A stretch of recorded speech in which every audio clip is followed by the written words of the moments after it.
Well, thank you, Ajiri. Well, Honorable, when you, the same social media and some of the media which you spoke about, there are comments there, lots of people saying, look, all of this movement from one party to the other, it's not about Nigerians. It's about your seats.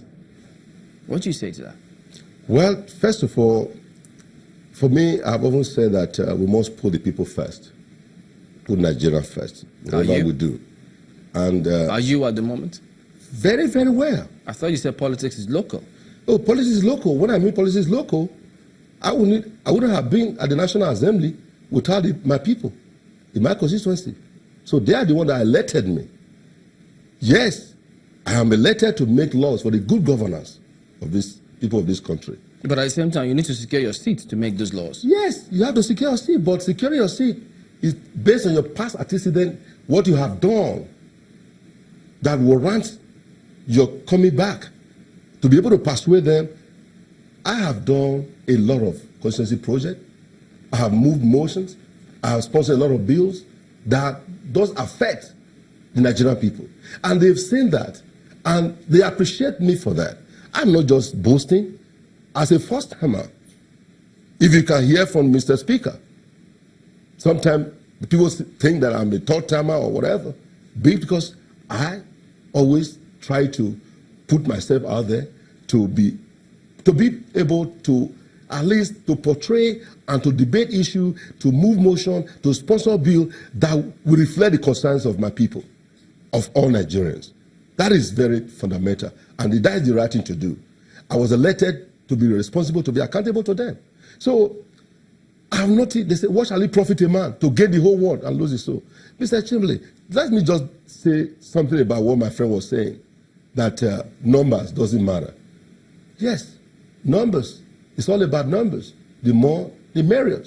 That policy is about numbers. If you say number doesn't matter, then you can declare those who got the lowest numbers the winners. So it's about the numbers. You must be able to persuade more people. You must be able to talk to Nigerian people what Mr. President Buhari have done, the good things that they have done for this nation. Today, for God's sake, corruption that has eaten us deeply is our major problem. That is the bond of contention, corruption. And corruption is the one fighting back. When you see people are defecting, right, they have the right to defect. I did. But if I have been able to give you superior argument, like Comrade Adam Oshomole have done.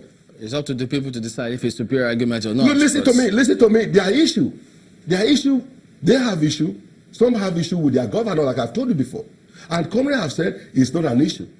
He has, right now, as of yesterday, he met with some governors and some of the House of Rep members and some senators, tried to talk to them. They must work together for the benefit of all Nigerians. All right. Because we can't continue to live like this and do things like this because Nigerians are suffering, for God's sake. Nigerians are suffering. Yeah, we need to wind down this one now. And speaking about Comrade, the chairman of your party, you're an added fan and follower of his and supporter.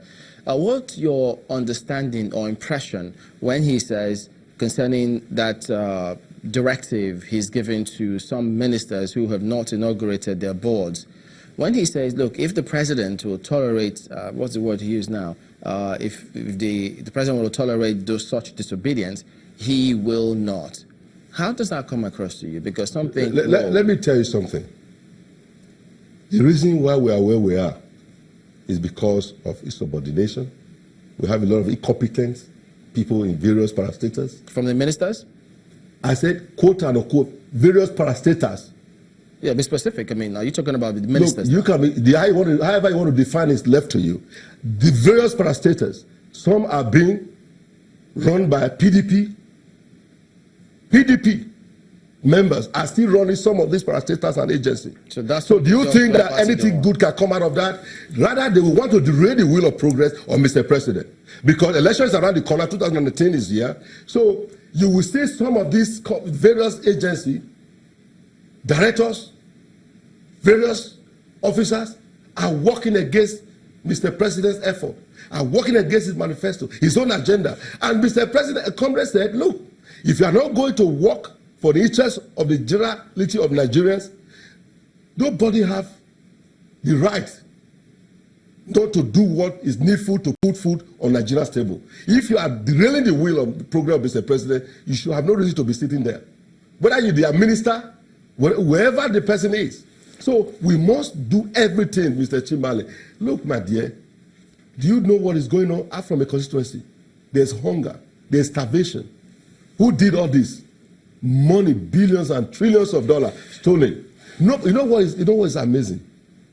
We always misplacement of priority. Issue that we should be discussing. Today we don't have power. We don't have electricity in this country. What happened to $16 billion for this country? Federal road, there are no 300 billion meant for federal road. We don't have it. Corruption has eaten us deeply. We don't have it. Crude oil led this country to global destination, and those money went to voicemail, went to people's private pocket. It's amazing when you say, you are talking about Buhari.